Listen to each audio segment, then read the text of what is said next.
Et puis pour refermer ce journal, la revue de presse, les quotidiens aujourd'hui nous informent sur la réélection du président Abdelmadjid Tebboune en Algérie, sur le nouvel exploit de Iron Bibi et enfin sur la dernière performance des étalons face au Sénégal, revue préparée par Bienvenue Tansa.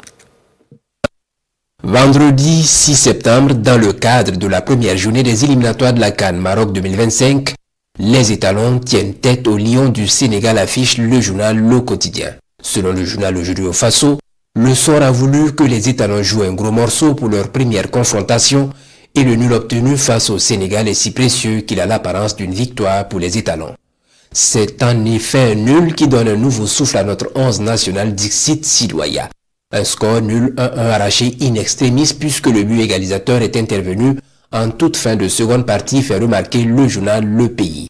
Et l'observateur Palga de souligner que les étalons ont engrangé un bon point qu'il faudra bonifier demain face au Malawi. Championnat du monde de loglift, Iron Bibi plus que jamais intouchable, déclare Sidoya. Le 7 septembre dernier en Angleterre, lors du championnat de loglift, Iron Bibi a battu son propre record mondial, indique le journal Le Pays. Après 230 kg en 2023, Iron Bibi réalise une nouvelle performance mondiale en soulevant une charge de 231 kg, relève l'observateur Palga. Il s'agit du 6e titre mondial pour le Burkinabé. Notre compatriote Cheikh Alassane Sanou dit Iron Bibi, précise le journal Le Quotidien. Présidentielle en Algérie et de 2 pour Tebboune, lance le journal Le Pays.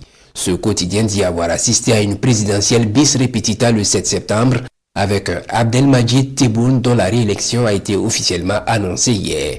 L'observateur Palga parle d'une réélection sans surprise ni suspense car selon lui, le déroulement de la campagne a laissé entrevoir un scrutin sous contrôle totalement verrouillé avec une victoire attendue du vétéran Tebboune face à 2 concurrents.